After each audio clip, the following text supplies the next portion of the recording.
안녕하십니까. 한의학 입문TV 강의를 맡은 한의사 이한영입니다. 반갑습니다. 오늘은 중경소 조문 65조와 66조, 그러니까 소시오탕과 소건중탕에 대해서 같이 한번 알아보겠습니다. 자, 지난주에는 소시오탕의 정증, 그러니까 아주 소시오탕에 가장 정확하게 묘사되어 있는 조문을 가지고 우리가 공부했다면 오늘서부터는 소시오탕의 그 활용 범위가 어마어마하거든요. 예.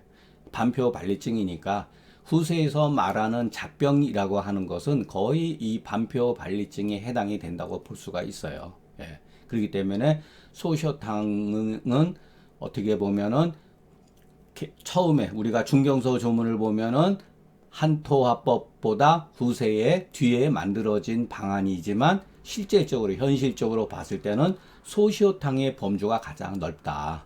예, 그러니까 소시오탕을 기준으로 해서 우리가 이해를 하게 되면 많은 잡병들이라고 하는 것을 우리가 치료할 수가 있다. 물론 소시오탕하고 반화사심탕도 어떻게 보면 같은 범주일 수라고 볼 수가 있죠. 자, 한번 알아보겠습니다. 일반적으로 자, 이렇게 시오탕 병증에 하지한데, 그러니까 여기서 우리가 요거 요렇게 하면 안 되지만은 요 소시오탕을 요거를 빼고서 요렇게 붙여 놓으면은 일반적인 병증에 하했다고 볼 수도 있는 거예요.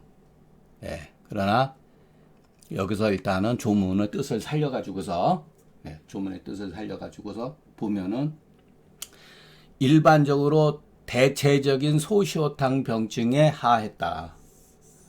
아니, 소시오탕 병증이 왜 하를 합니까? 모순이죠. 예, 모순이죠. 예. 모순된 글이죠. 그러나 고법의 관점에서 보면 모순은 아니다. 그만큼 우리는 이 하라고 하는 개념을 잘못 이해하고 있어요. 이것도 제가 누차 앞으로 이거는 계속 얘기할 거예요. 우리는 하한다고 하는 이 개념을 설사시킨다라고 규정을 하면 안 된다는 거예요. 설사시킨다는 개념도 일부 내포되어 있지만 이것은 해조열을 풀어준다. 해조열의 의미가 더 강하다. 해조열. 자, 시오탕도 어떤 의미에서, 큰 의미에서 보면은 다소 해조열, 심지어는 하지 개념에 내포되어 있는 것들도 우리가 조문을 읽다 보면 알 수가 있어요. 예. 그러니까 시오탕 병증에 하를 했다고 하는 것이 무조건 잘못된 것은 아니다. 모순은 아니다. 예. 이렇게 할 수가 있다는 거예요. 자, 이 해조열의 의미는 또 이면에 이제 조시를 푼다든가 또는 진액을 생성하게 한다든가 이런 것들이 제시되어 있습니다. 자, 만약에 하했는데도 불구하고 시오탕증이 해소되지 없어지지 않은 경우에는 다시 시오탕을 쓰면은 이 조문에서 우리가 눈여겨 봐야 될 건 두 가지가 있어요. 오치를 했던 어떠한 가정을 겪었던지 간에 날소하고 병과에 관계없이 시오증이 있으면 다시 시오탕을 쓴다. 이거예요. 그리고 두 번째, 반드시 증증이 진하야 각 발열 한출이 해라. 요 조문을 외우셔야 돼요. 이거는 굉장히 중요한 의미를 내포하고 있다. 이 증이라고 하는 게 제가 그랬죠. 똑같은 글자를 두 번 이렇게 반복해서 쓸 때는 이거는 형용사적인 의미가 있다. 형용. 무엇을 형용하는 것인가? 여기는 발열 한 줄을 사실은 형용해 주는 거예요. 근데 요 지는 뭐냐? 요거를 보완 설명해 준 거예요. 진이라는 건 전율감, 떨리는 듯이. 왜 떨리는가? 갑자기 돌연히 발열하고 땀을 흘릴 때는 사람은 약간의 경련 비슷하게 떨린다는 거예요. 이거 기가 막히게 표현한 거죠. 이 증이라고 하는 건 지금도 쓰잖아요. 수증기라든가 예를 들어서 한증막이라든가 이렇게 데피는 거, 우리 몸이 더워지는 거, 그러니까 무엇인가 안에서 열이 솟구치는 거. 이게 바로 증증이죠. 그래서 이것은 실질적으로 자주 일어나는 현상이에요. 그래서 우리가 이것을 외우고 있어야 돼요. 아, 시오탕을 쓰면은 그러니까 시오탕을 쓰는 데는 세 가지의 그 반응이 나타나요. 그건 뒤에 조문에 계속해서 나오는 거니까, 예, 말씀드리기로 하고, 이거는 이제 땀을 흘리는 예죠. 땀을 흘리지 않고 변을 보는 경우가 있어요. 득시해라고 표현을 해요. 시를, 그 대변을 보고 풀렸다. 또 어떤 경우는 그 열이 현실에 의해서는 소시오탕을 썼는데 멈췄던 생리가 다시 유출됐다. 전부 다 병독이 땀으로, 대변으로, 어혈로 이렇게 풀리잖아요. 그것이 소시오탕이 가지고 있는 그 뭐라 그럴까, 전부 다 표, 리 또는 화해라고 하는 거는 발안이라든가 설사라든가 어혈이라든가 이런 거 없이 저절로 자체적으로 안에서 융해돼가지고 없어지는 게 화해죠. 일종의. 그게 대표적인 게 소시오탕인데, 그럼에도 불구하고 소시오탕을 썼는데도 땀을 흘리는 경우가 의외로 많다. 그렇게 될 경우는 치료가 되는 거다. 이렇게 이해를 하셔야 돼요. 오치 후에 시오증이 여전히 남아 있거든 다시 시오탕을 쓴다. 예. 이것은 반드시 시오탕만 이와 같은 것이 아니라 모든 처방들도 이와 같은 방법을 구사한다. 계지탕을 썼는데 계지탕증이 그대로 있으면 계지탕을 쓸 수가 있는 거예요. 오치 후에 망탕증이 남아있다고 망탕증 쓰면 되죠. 그러니까 이런 거는 뭐 당연한 얘기니까. 예. 자, 울열이 발월, 외부로 이렇게 발산되기 전에 그것이 바로 이렇게 증증이 지난다. 그러니까 이 이면에는 울열이 발월하려고 하는 그와 같은 것을 이렇게 표현한 거예요. 형용사죠. 이 이면에 있다는 거죠. 그래서 돌연히, 이 각이라고 하는 거는 돌연히 그러던 중에 이런 뜻이죠. 발열 한출하면서 풀렸다. 이것은 명현의 반응이다. 요 조문은, 자, 우리가 다시 한번 보면은 요 조문, 증증이진 발열 간추리의 이 해라고 하는 요 조문은 앞서 조문에 탕을 복용했는데 마왕탕 같은 거를 계지탕이나 마왕탕을 복용했는데 갈증이 멈추는 것은 추위가, 우리 몸에 있는 한기가 제거되고 치료되려는 거다. 요렇게. 이런 표현과 계지탕을 썼는데 먼저 번조증을 일으킨다. 마항탕을 써도 이런 경우가 있어요. 사실은 마항탕이 더 맞다고 봐야죠. 예. 근데 계지탕 조문에 이런 게 있으니까 먼저 번조증을 일으킨다는 거예요. 뭔가 답답한 거예요. 이게 바로 다소의 그 이게 안에서 열이 피하에 그와 같은 울체되어 있던 열이 발출할 때 나타나는 현상이라는 거예요. 그러니까 표현만 다를 뿐이죠.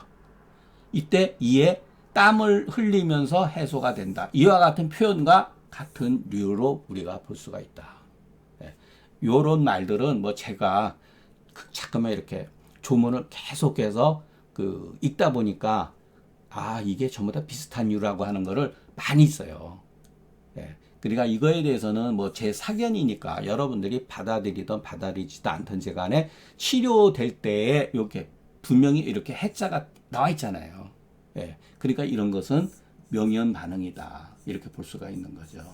예. 그러니까 중경서 조문을 읽다 보면은 요거는 어떠한 그 명현에 관한 경우고, 또 조문에 이제 그 후세 사람의 글로서 완전히 명확한 것은 이렇게 되어 있는 것은 차위, 이것은 무엇이다. 요런 건 전부 다 해설이에요. 예. 그러니까 이해하고 보는 거 있죠. 그러니까 중경서 조문 가운데에는 이와 같은 경험적 사실로 후세 사람이 썼다 하더라도 이런 것은 충분히 우리가 숙고하고 받아들여야 되고, 차위 이것은 뭐뭐다라는 건 이건 그냥 참고 상황이에요. 이거는 그야말로 주의 문자죠. 예. 만약에 우리가 이와 같은 예우들을 미리 알지 못하고 이런 것을 환자들이 호소했을 때, 나 이거 약을 먹었는데 막 답답해서 죽겠어요. 막 이렇게 했을 때, 이와 같은 명의연의 증상에 당해서 궤병과 변증으로 여기지 아니할 자가 적다. 2위, 뭐뭐로 여기다. 이렇게. 그러니까 궤병과 변증으로 여기지 아니할 자가 적다. 이거는 가장 기본적인 그 문법체예요. 소곤증탕에서 한번 알아보겠습니다. 지난 시간에 소곤증탕은 뭐 양맥삭하고 뭐 음맥이 현하면은 뭐 법당 뭐 복중 급통일 땐 소곤증탕 쓴다고 그랬잖아요. 그 조문 자체가 굉장히 문제성이 있는 거예요. 그거는 기본적인 조문 형식에 한 30% 40%밖에 갖추고 있지를 못해요. 예. 이 조문만 보더라도 문제가 있는 거예요. 상한 2, 3일 경과인이 됐는데 심중계의 번하는 자 소곤증탕으로 처리하라. 과연 이것이 합당한 글이냐? 심중계의 번하다고 소곤증탕을 바로 쓸 수가 있느냐? 말이 안 되죠. 이거는 비약한 논리의 비약이에요. 소곤증탕이 어떤 처방이냐? 처방을 먼저 분석을 해야 된다고 그랬잖아요. 증상과 처방을 항상 대조해서.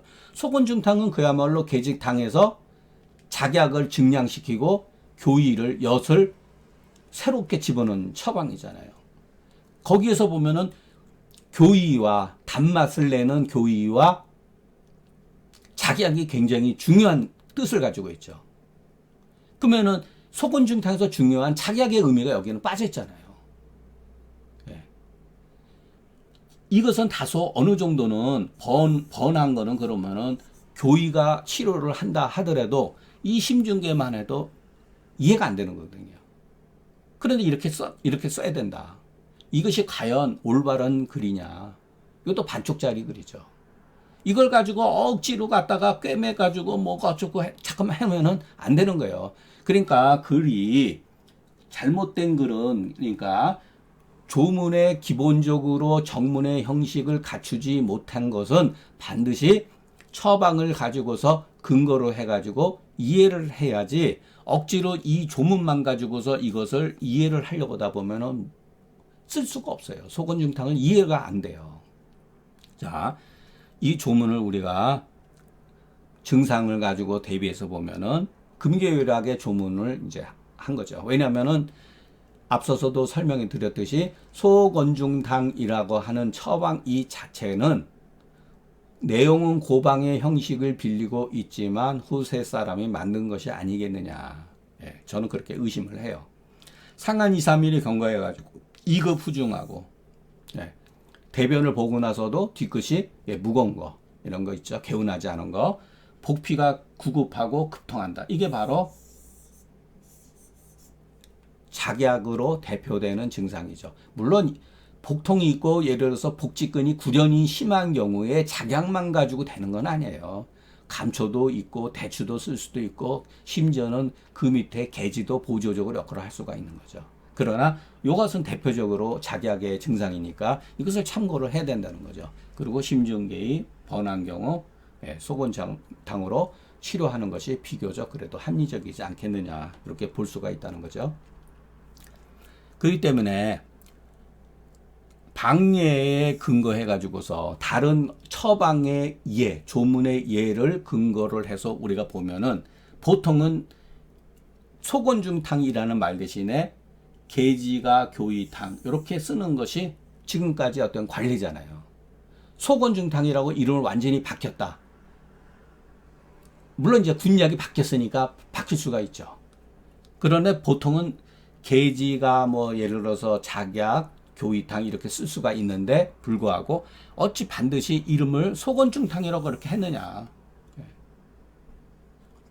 요거는 새로운 방법이에요. 처방의 이름이 이런 식으로 돼 있는 거는 이 처방에 보면은 이것을 가만히 제가 오래전부터 생각하는데 이것은 요약의 처방이 경방에 잘못해서 들어온 거다. 후세 사람이 막 이렇게 뒤죽박죽이 된 거죠. 글 자체가. 여러분 생각을 해보세요. 건중이라는 게 뭐겠어요? 중이 중초를 뜻하는 것일 수도 있고 비위 소화기 계통을 암시하고 있잖아요. 그 소화기 계통을 바로 세우는 거다. 이런 처방이다. 처방 가운데에 처방 이름에 처방의 의도가 내포되어 있다는 거죠. 이와 같은 거. 방의를 이것은 지적하는 것이니 방의로서 처방에 내포된 뜻으로서 처방의 이름을 짓는 행위는 후세 사람들의 수법이다. 그러니까 대표적으로 제가 누차 말씀드리지만은 보증익기탕이죠. 벌써 우리는 그런 데에 이미 길들여져 있는 거예요. 처방 이름이 바로 방의 뜻을 내포하고 있다. 그런데 한편으로 맞을 수도 있지만 굉장히 위험하다. 예, 굉장히 위험한 발상이 될 수도 있다. 그러니까 우리가 고방의 이름에서 보면은 마왕탕이라든가 계지탕의 군약으로서 이름을 짓지 아니하고 후세에서는 방의를 가지고서 이름을 짓는 것이 나타나기 시작했다. 여기도 금계요락에 보면은 서서히 나타나죠. 이중탕이라든가 소건중탕이라든가 이런 식으로. 원래는 인삼탕 같은 거를 후세 사람들은 예를 들어서 어디의 책에서는 뭐 그것을 가지고 이중탕이라고 그런다. 이런 식으로도 표현이 되잖아요. 예. 중을 다스린다. 이런 식으로. 그런데 그것은 굉장히 배울 때에 도움을 주는 반면에 나중에 우리가 그거에 매몰이 되어버린다. 이름에 매몰된다. 예. 그러니까 조심해야 된다는 거죠. 자, 심중계의 번한 경우에는 복령이라든가 황년유를 쓸 수가 있어요. 중경 처방에 다 나오는 거니까. 심중계. 그런데 아무런 근거도 없이 심중계의 번에 소건중탕을 쓴다?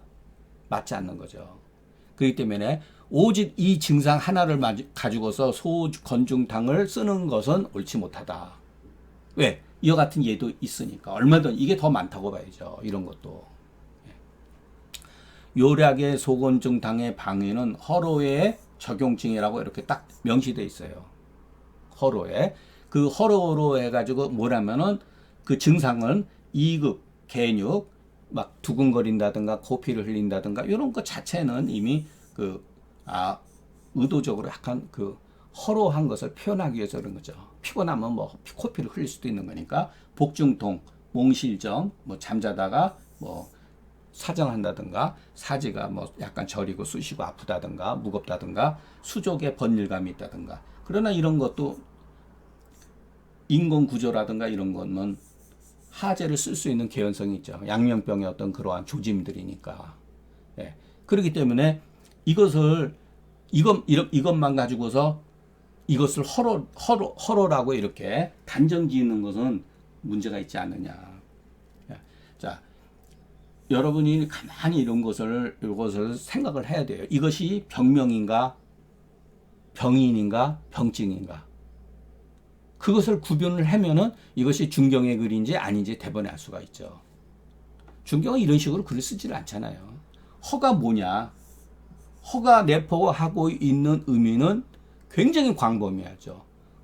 노로 인해서 우리가 과로했다고 해가지고 나타나는 증상이 과연 이렇게만 나타날까요? 사람마다 다 다른데 중경은 이런 식으로 표현을 안 하거든요. 그러니까 새로운 예를 들어서 병명을 통해 가지고 병증을 규정짓는 방법, 이것이 바로 금계요략에서부터 나타났다는 거예요. 자, 다음 조문 보면은 다만 증상의 나열만 보이고 병세로 인한 어떠한 그 증상의 어떤 표기 방법이 보이지 않으니 이에 금계요략의 처방이 중경을 모방했다는 것은 우리가 모방했고 글 쓰는 방식은 중경의 정문을 도모하지 않았다는 사실을 알 수가 있다.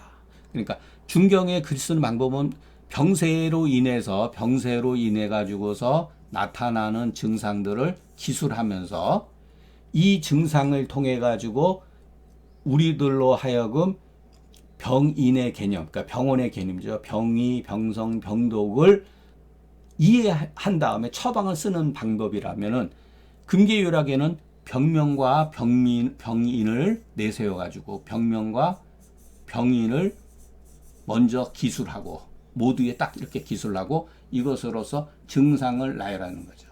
예. 그러니까 이 방법에 의해서 후세 사람들이 모두 이것을 흉내낸 거예요. 동의보감이나 의학이면 보면 위에 뭐가 있어요. 병명과 병인은 다 돼 있잖아요. 그리고 밑에 증상이 있고 처방이 있잖아요. 이게 바로 금계유락에서 도모된 하나의 방법론이라는 거예요. 중경은 이와 같이 돼 있지 않습니다. 그럼 중경론이 가지고 있는 가장 중요한 특징은 뭐냐? 우리들로 하여금 판단하게 하는 거예요. 증상을 통해 가지고서 그것을 병원의 개념을 파악해라. 그런데 금계유락에서는 허로, 이건 이 병은 허로다. 또는 풍습이다. 또는 양독이다, 음독이다. 이렇게 제시를 해버린 거예요. 그리고 이 허로를 자기가 증상, 풍습이나 증상들을 이렇게 정리를 해버린 거예요.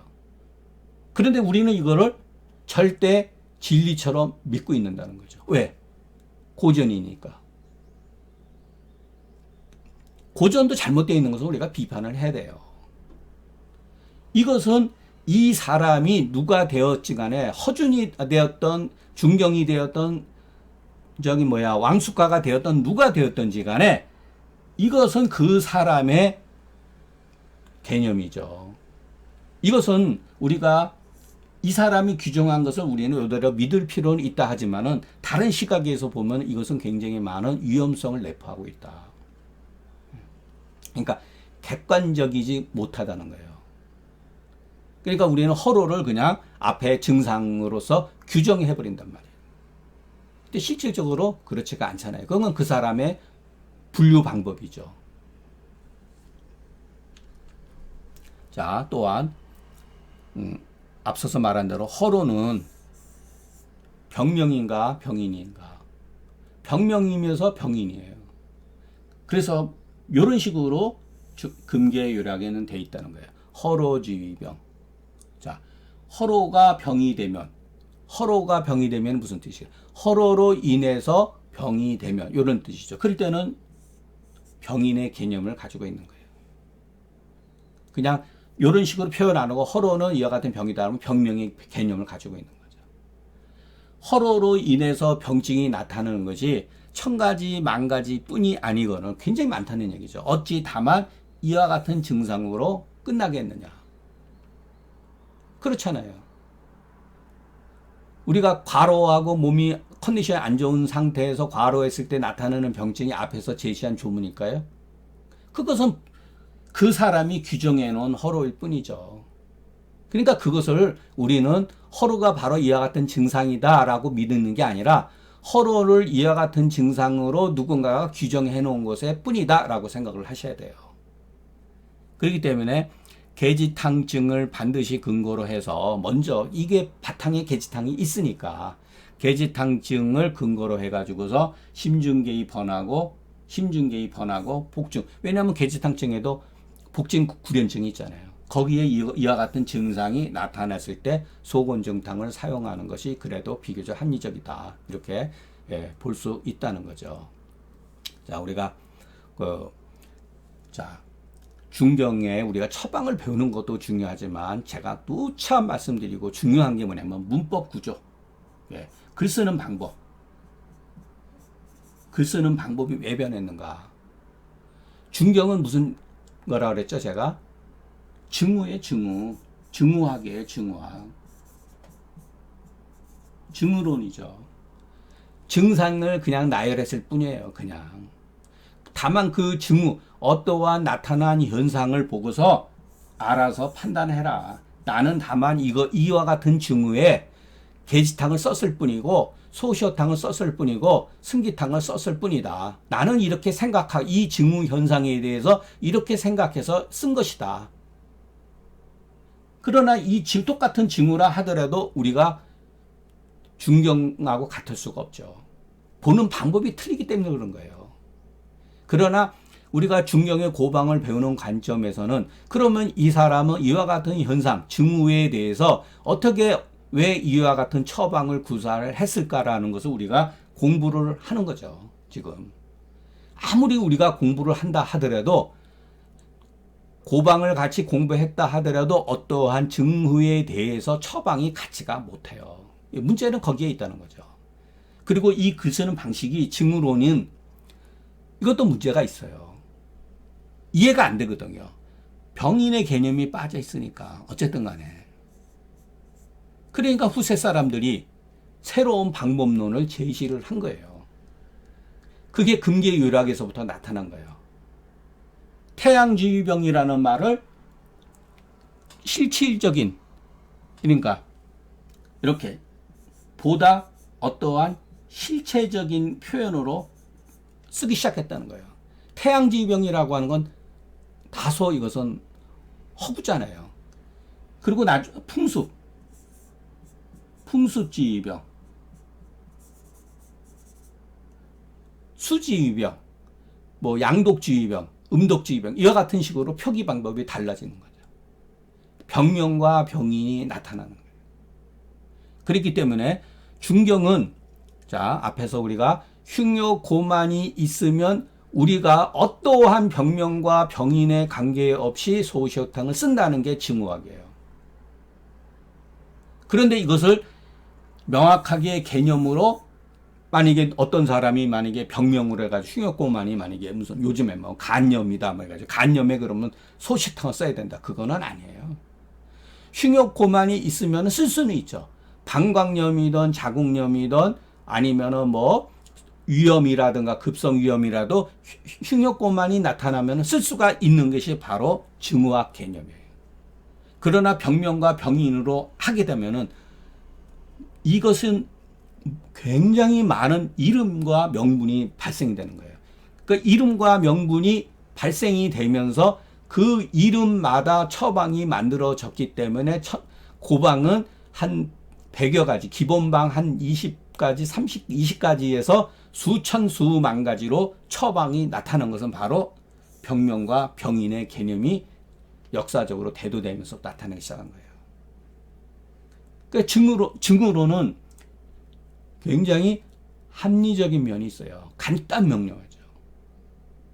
뭐 나쁘게 얘기하면은 증으로만 가지고 하면은 무식해도 우리가 현대 학문이라든가 우리는 제가 그걸 뭐 좋다고 말하는 게 아니라 책들을 많이 안 보더라도 증후론에 대해서 자기가 명확한 개념이 있으면은 후세방의 수많은 처방과 병명과 병인에서부터 벗어날 수가 있다는 거예요. 그게 바로 장점이에요. 그런데 뭔가 없어 보이잖아요. 이런 거를 동원해야지. 그러니까 이것도 물론 역사적으로 나타나는 거니까 우리는 반드시 이런 것을 배워야 되는데, 다만 이런 것들이 오늘날 관점에 있어서 이것도 문제가 있다. 이런 것도 문제가 있다. 예를 들어서 음호화동이라든가 이런 것도 다 병인이잖아요. 음호화동만 하더라도 많은 문제점이 있어요. 하나의 그 같은 병인이지만 실질적으로 나타나는 현상들은 굉장히 많이 다를 수가 있거든요. 무조건 자음지제를 써야 되느냐, 청아지제를 써야 되느냐, 이런 문제가 발생이 되죠. 그러니까 우리가 조문을 배우면서 어떤 식으로 인식이 변했는가, 의학 체계가, 시스템이 변했는가를 눈치를 채야 돼요, 이제는. 그러니까 저는 뭐 금계열학을 뭐 학교 다닐 때 한두 번, 몇 번 읽어보고 그 뒤로 뭐 읽어보다가 그냥 쳤는데, 그래도 관심이 있는 분은 중경서의 처방을 그대로 나름대로 활용했다고 하는 면에선 우리가 본받아야겠지만, 여기에 나와 있는 많은 그와 같은 그 몇 개의 관념도 오히려 상당히 더 중경보다도 더 진부하다는 것을 우리가 알 수가 있어요. 이 글을 오늘 강의를 마치기 전에 사실은 제가 어제 이 강의를 했었는데, 지나치게 과격한 말을 제가 강의를 하면서 많이를 해가지고 아침에 다시 한번 했습니다. 다만 뭐 제가 한의학이라든가 이런 거에 대해서 느끼는 점이, 제가 속마음을 다 뭐 얘기했으면 좋은데 사실은 그러면은 그 많은 사람들한테 상처를 줄 수가 있어요. 그리고 또 감당하기도 어렵고, 제가 한의사 여러분들한테, 저는 뭐 별 볼 일 없는 존재이기 때문에 뭐 한의사 사회에서 뭐 그냥 뭐 이름 없이 그냥 뭐 지나가도 전혀 그거에 대해서 문제는 안 돼요. 그러나 우리가 가지고 있는 문제점이, 산적하고 있는 문제점은 정말로 이루 말할 수가 없어요. 가장 기본적인 거, 우리가 소통의 문제, 글을 가지고서 이 글을 통해 가지고 우리가 소통이 되느냐. 우리가 두려워하는 것은 뭐냐면은 고전과 우리가 소통이 사실은 잘 되지 않을 뿐만 아니라 현대에 지금 나와 있는 많은 논문집이라든가 교과서라든가 기타 한의사들이 쓰는 글 자체가 그 계열에 있는 사람들은 맹목적으로 믿으면서 소통하는 척 했을 뿐이지 실질적으로는 소통이 부재하고 있는 현상이 우리 한의학의 실제다. 예. 그런 것들이 너무너무 많아요. 사실은 지금 이 시대에도. 또 하나 가장 제가 이것을 강의할 그 초기에 말씀드렸던 것 중에 하나가 뭐냐면은 우리가 한문 세대가 아니기 때문에 고전을 읽는 세대가 아니기 때문에 고전의 이름을 빙자해 가지고서 말도 안 되는 헛소리를 하는 인간들이 비일비재하다는 거예요. 제가 며칠 전에 저도 인터넷 강의를 코로나 바이러스 때문에 인터넷 강의를 들었는데 참 젊은 분이 나오셔가지고 뭐 양방을 제가 무시하는 건 아니에요. 뭐 얘기를 하면서 억지로 뭐 한방에 간양 허증이니 무슨 뭐 간실증이니 여러분 간양 허증하고 간음 허증하고 도대체 어떻게 무슨 기준을 가지고 하죠? 심지어는 간신 정액이 부족하다는 등. 그러면 그것이 간신이 정액이 부족하면 어떠한 약이 간신에 부족할 때 쓰는 약이죠? 그게 규명이 됩니까? 중경에 어디에 그와 같은 말도 있죠. 간양 허증이 뭐죠? 간상화증은 또 뭐죠? 그걸 가지고 그 고전을 양방의 이론을 말하면서 고전을 갖다가 거기다가 얽어매 가지고서 그것을 학문이라고 강의를 하고 있다는 거예요. 듣는 사람은 그냥 듣는 거죠. 우리는 그냥 노예예요, 노예.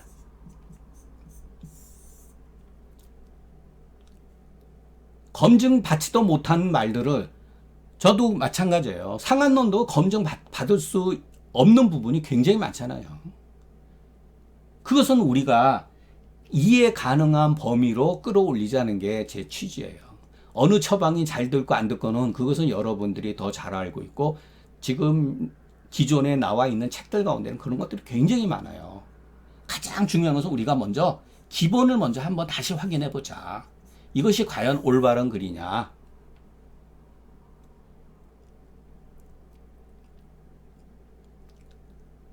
앞으로 그 글 보다 보면은 산문병으로 넘어가기 시작하면은 글들이 거의 지리멸렬을 해버려요.